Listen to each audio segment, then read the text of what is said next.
Hi everybody, my name is Carl. I'm the co-founder and CEO of a small startup in Toronto called Ribbit.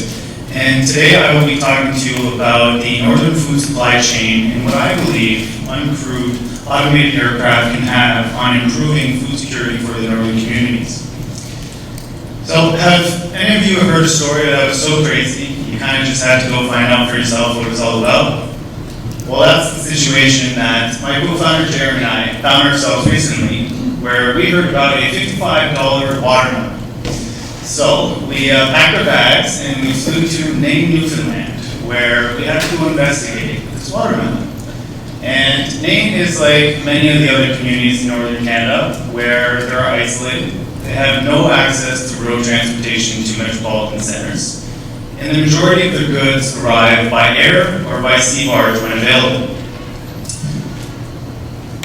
So, to our disappointment, we went into the grocery stores and what we found was not watermelon. In fact, we found a lot of nothing. So, a lot of the produce shelves were empty. The food that was there was relatively low quality, and there was a lot of processed and canned goods. And unfortunately, this is what the communities have to eat. And that's unfortunate. And Nain is not alone. Across the provinces, many of the communities have instances of food insecurity where they're being affected by health and quality of life. And I feel that we should be doing something about this. So when we talk to the communities, and what we've come to learn is that there are four major issues that they tend to repeat over and over. The first is that there's a high level of food spoilage, and this is food arriving into the community that has already been spoiled. A lot of this can be attributed to delayed flights, where maybe it starts to rot at the terminal and then arrives eventually into the community. Now, the second problem that delayed shipment can cause is stock outages for the stores who rely on transportation to receive goods.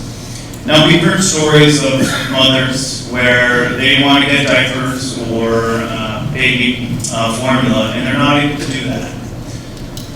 The third is poor selection of products and brands. Now, you may think that this is maybe not a huge problem. If you want Heinz and you can't get Heinz, you instead have a value, whatever brand. But in fact, it is an issue if your selection impacts the health of the food. So if only available to you is relatively processed foods, then this impacts the health of the community. The fourth problem is, of course, high prices. And this is common across the board. So to understand the problem, we had to go dig deeper and to look at the transportation of how the food goes into the community. And there's two ways that food arrives if you're one of those communities that are only accessible by air. And what we've discovered is that it's either a scheduled flight or a charter flight that the communities use. Now, both have their pros and cons, and none are inherently equal. So on the scheduled flight, what we discovered is that they're mostly used for direct food orders.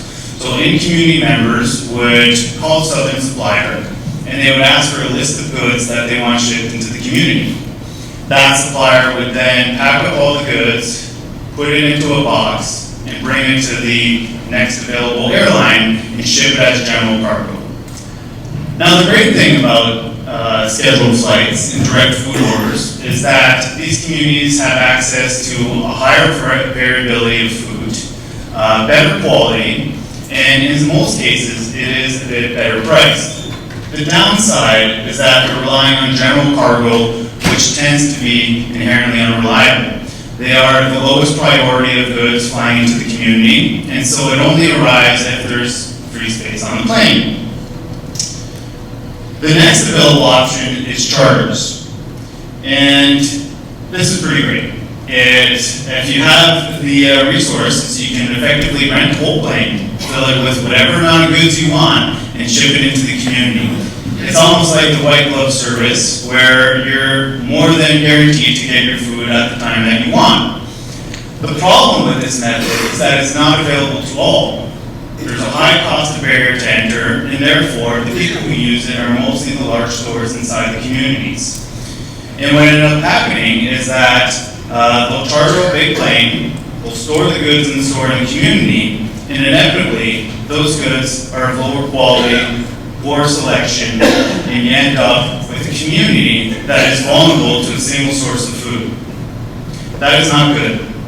And we believe that the ideal solution combines the benefits of both the scheduled and the charter flights so that we can provide the communities with fair prices, reliable service, frequent flights, and also be able to improve the amount of competition within the food sources in the communities so that you can start to reduce the amount of prices in the community. At Ribbit, we believe the solution is to be able to start automating aircraft, removing the pilot from the inside, and start impacting the amount of frequency of the flights into the community so that we can improve the supply chain. And that's what we do. We build software to make planes fly themselves. The advantage of this is that we can take a conventional plane, something like a small 6-seater aircraft that you normally not use, and drastically improve its economics by being able to remove 2 front seats that would normally be occupied and put more cargo.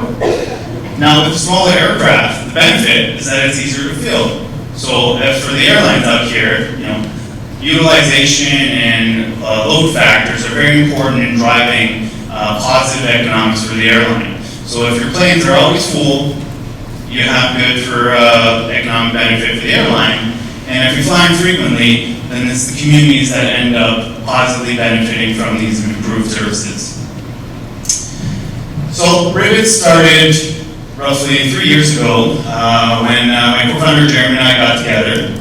And we hired a small team of software engineers as well as aerospace engineers. So I have an aerospace background and I'm a pilot, and I've been the fortunate guinea pig that gets to test a lot of our autopilot systems.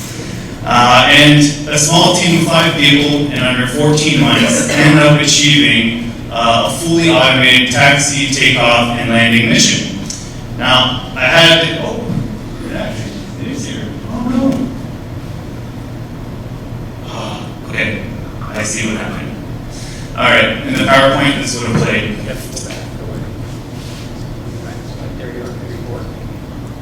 Yeah? On the PowerPoint version displays, but that's okay.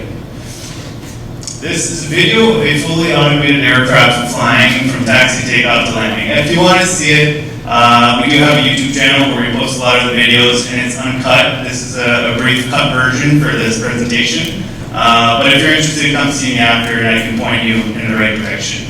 So just imagine this is really cool flying stuff. So now a bit of the technical details of how we do it. So we don't believe necessarily at the moment that we need to rebuild planes. There's a lot of planes out there that do a perfectly good job. And given that there are various markets to serve, every market has finer details that might favor one aircraft versus the other. So we pick that aircraft, and then what we do is we add a bunch of sensors to it to give it the eyes and the ears. So we have air-to-air radars, we have cameras, we have lasers that shoot out and measure the distance of things to the object. And that's how we're able to feed all that information into a computer, and for it to make its own decisions and be able to know if it should avoid an aircraft or if it's safe to land in that moment. So as I mentioned, because we built our autopilot in-house, we do have some flexibility of what aircraft we can apply this technology to. We believe that the sweet spot is anywhere between 2 to 20 seats, because at that size, the pilot costs, or the impact that the pilot has on the operating costs, are more significant versus like your large ATR 72. And with smaller planes, we can offer better services. We do believe that pilots still have a role to play in the future. So this is me at one of our ground stations. You see a full HD video stream at the top with what looks like kind of your conventional map and heads-up display in an aircraft. So although the aircraft flies itself and can make many of its own decisions, we do believe that pilots are still there to be able to communicate with other aircraft and air traffic control. And on top of that, the pilots are still there to do mission planning and make sure that everything is running okay. But we do have advanced capabilities to be able to do emergency landings in an event of an engine failure, and be able to do automatic rerouting for weather or anything like that. So it's quite advanced, but pilots are still there, so if there's any pilot unions around here, don't worry. So the way our business model works is that we like to work with the stores and the airlines to make this technology a reality. We believe in the method of partnership. There's a lot of good knowledge here out in Thompson and the other communities, whether it may be weather or the communities themselves, that we can rely on to make this technology successful and benefit the communities. And ultimately what we're looking for is that at the end of the day, the community members end up with better food, more variety, and better pricing. And if we can achieve that, we'd be extremely happy. Now, the regulatory side is one that a lot of people think is quite challenging in Canada, but we're grateful that Transport Canada is quite progressive and favorable for this technology. So there's already policy in place that allows for limited amounts of large unmanned aircraft to fly in our airspace. But we've been working with Transport Canada to provide further data so that they can drive evidence-based policy to allow large, multiple thousand-pound aircraft fly in our airspace without pilots on board. And we see that happening in a couple of years. So we're not there yet, but we're coming. And we believe that Thompson can be one of the launching points for this new technology in transforming the industry. So we're super excited. We think Thompson is a great place, and we hope to be here soon. So that's it. I thank you very much for taking the time to listen to me. If you have any questions, come see me after this. And as I mentioned, we also have a YouTube channel. You can see more of me online. So, thank you.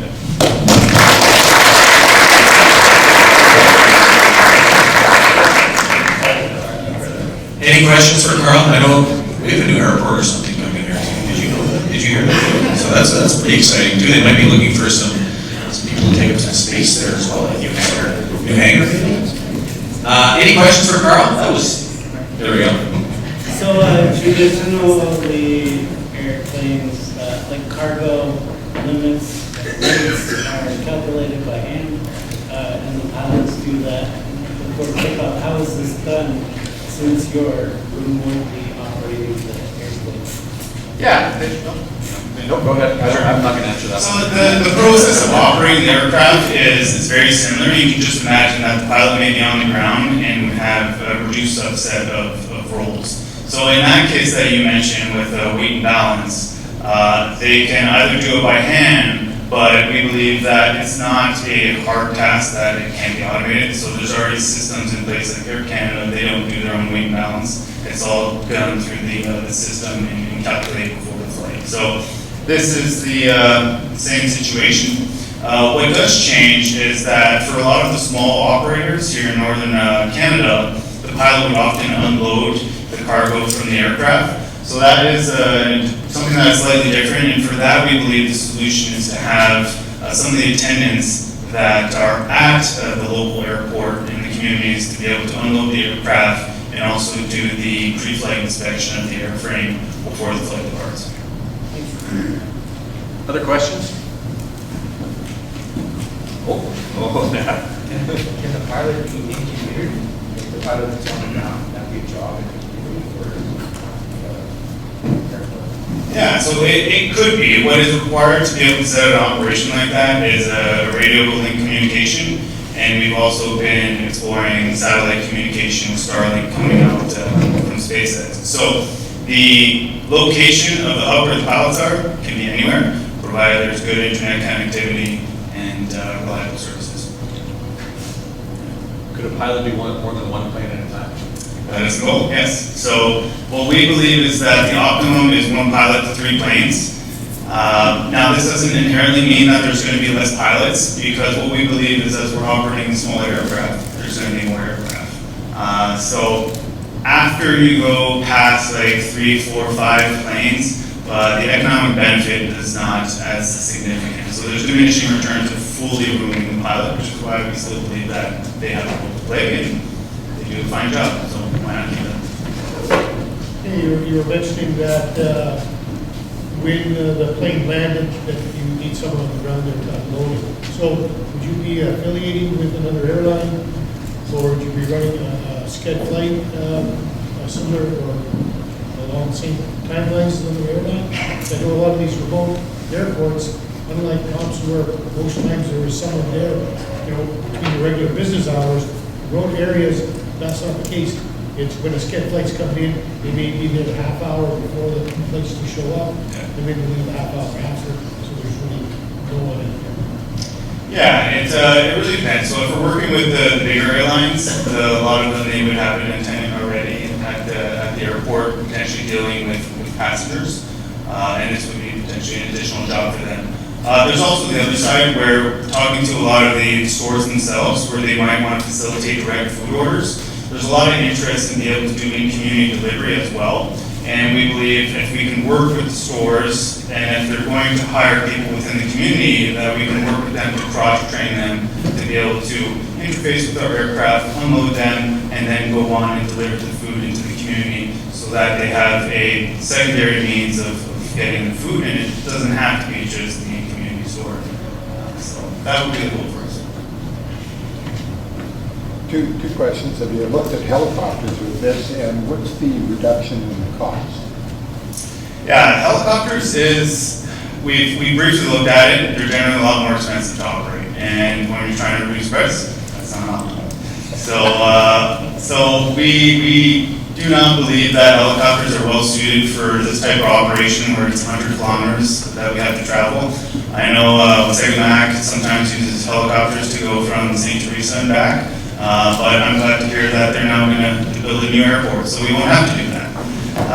When it comes to price reduction, it really depends on the aircraft you apply it to, but I do believe that just by changing how you operate the network, you can get a cost of food reduction by 10 to 15% without even impacting freight rates yet. So it's good for the communities and good for the airlines.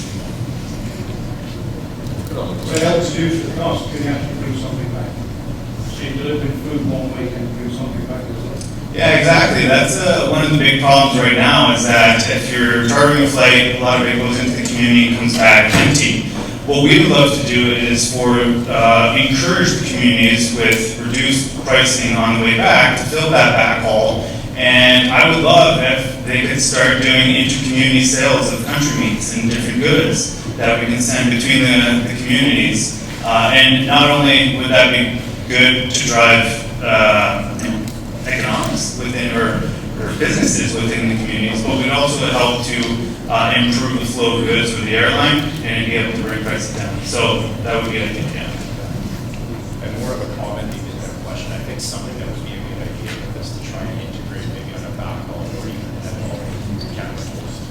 Yeah. Yeah, there are Canada Post contracts right now. I know the airlines would want to keep those. They are fairly lucrative. But that's always a possibility, yeah. And I hear Amazon's a big thing now too, so. I've heard about that. Yeah. Are you likely for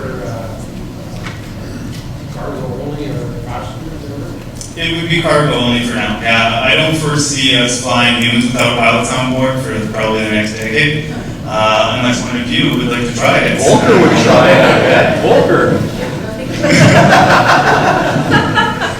So far, I'm the only one crazy. If the carbon taxes and also need to reduce emissions, are you looking at electrifying these vehicles? I think hybridization is probably the next step. So fully electric is hard when we're talking about the distances that we need to fly for the communities. But potentially hybridization. I know sustainable aviation fuels is another hot topic in aviation. We're using bio-derived fuels to be able to reduce your carbon emission. But for us, it's one problem at a time, and we want to do this first. You mentioned about communications and stuff. Is there a fail-safe if communications fail, like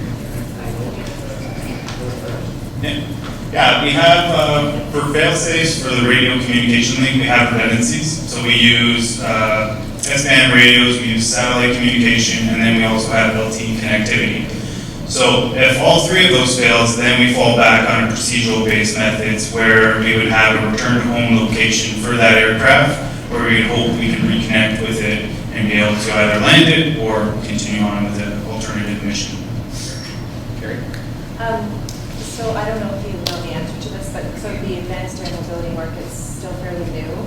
I just wondered if there's anywhere else in the world that's, that has implemented this type of technology. Is it being used successfully?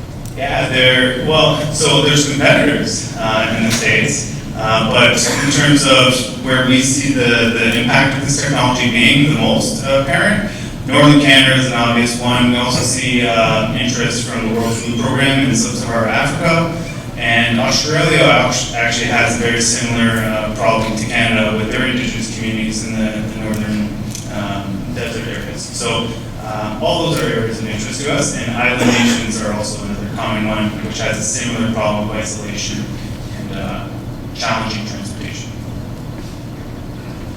Have you looked at military drones? Not that they're necessarily built to land out there, but they're designed to be piloted. Yeah, we do have interest from the Department of Defense. That's something we are exploring. It is a good way of funding this project so that we can have benefit for civilians.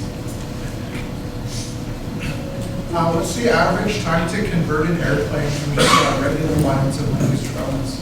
That's a good question. So right now we're in the middle of converting our second plane. The pictures you saw right there is our first prototype, and now we're modifying, if you're familiar with planes, something like the size of a Cessna.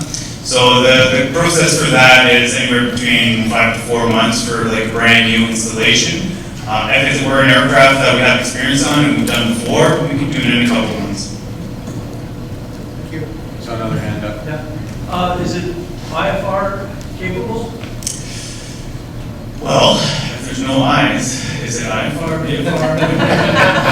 So it's a bit of it's a blurry line there, right? When there's no pilot on board, what would you consider it? And we fly more like IFR in the sense that it's a preset mission and the landing and everything is automated, and we're far less impacted by weather. But yeah, I don't know. It's not written in the regs yet what it is. Right. The question leads to those like local, small First Nation communities. Yeah. Do they have the communications to land blind, like Blackstone's not? Yeah, so what you're referring to is, so right now there are auto land systems and you require infrastructure at the airport to be able to do automated landings. Now, in these communities, that equipment is far too expensive, so they can't do automated landings with any aircraft right now. And our system is completely independent of that. So we operate out of small airports. It's using predominantly high accuracy GPS, augmented by other sensors to be able to do automated landings without any expensive infrastructure.